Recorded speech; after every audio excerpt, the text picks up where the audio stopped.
pahlawan NTT yang tangguh melawan penjajahan-penjajahan. Yang pertama Motang Rua. Motang Rua lahir tahun 1860-an yang berasal dari Manggarai. Terjadinya perang melawan Belanda karena Belanda ingin mendirikan pusat pemerintahan sipil militer di Manggarai dan melakukan tindakan yang semena-mena terhadap rakyat Manggarai. Oleh karena itu, Motang Rua mengumpul kekuatan dengan melakukan konsolidasi bersama teman-temannya dan sepakat melakukan perlawanan. Dalam perlawanannya, ia banyak mengatur strategi perang dan Belanda tidak pernah menangkap dia selama perang terjadi. Akan tetapi dalam perlawanan ini, Belanda menyandera keluarganya, membuat Motang Rua harus menyerahkan diri terhadap Belanda. Sehingga dia harus mendekam dalam penjara selama 20 tahun di Batavia dan 7 tahun di Saigon, Thailand. Setelah masa hukumannya selesai, akhirnya dia kembali ke tanah kelahirannya yaitu Manggarai. Yang kedua, pahlawan dari Ende adalah Marilonga lahir di Watunggara, Ende sekitar tahun 1855.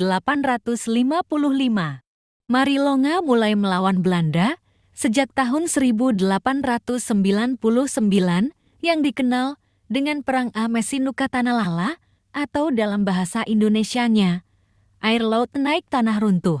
Dalam perang ini, Belanda pun bertekuk lutut dan melakukan perdamaian dari Marilonga. Hingga Belanda harus mencari cara baru dengan mengajak Marilonga menjadi raja. Tetapi dalam perjalanannya, Belanda menipu pada Marilonga, membuat Marilonga jadi marah. Akhirnya dia bersama pasukannya membantai pasukan Belanda dengan menggunakan anak panah di pintu masuk kampung Watunggara. Perang ini terjadi kurang lebih dari tahun 1890 sampai tahun 1907. Namun, Marilonga gugur di depan gerbang masuk Watunggeren di tangan Kapten Christoffel dari Belanda.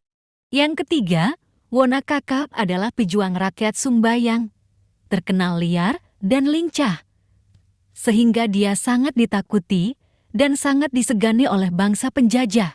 Perang antara rakyat Kodi dan Belanda ini terjadi pada awal abad ke-20. Perang ini terjadi dikarenakan oleh pemecahan wilayah kerajaan Kodi yang dilakukan Semogwe oleh Belanda dan memperkaos perempuan-perempuan rakyat Kodi. Karena itu akhirnya tokoh-tokoh tangguh dan pemberani rakyat Kodi melakukan musyawarah. Dalam musyawarah terbentuklah Laskar Rakyat Kodi yang dipimpin oleh Raja Kodi dan Wonakaka sebagai panglima perang.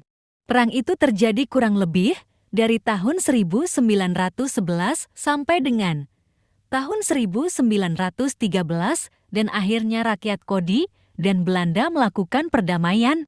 Dalam perdamaian ini, Belanda menggunakan akal busuknya untuk menangkap Wonakaka beserta 68 pasukan Laskar Rakyat Kodi dan diperkirakan dipekerjakan sebagai buruh di Sawah Lunto, Sumatera Barat. Yang keempat, TKI-ku pahlawan yang berasal dari Maumere pada saat melawan penjajahan Belanda. Karena Belanda mengeluarkan aturan pajak yakin, masyarakat wajib membayar 4 buah kelapa pada setiap pohon kelapa yang dipetik, membuat dia bergerak hati melawan Belanda dan dibantu oleh 3 raja Maumere.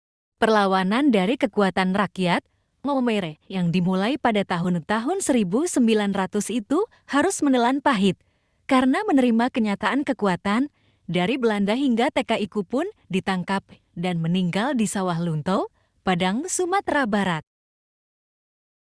Jangan lupa like, subscribe, dan nyalakan tanda lonceng.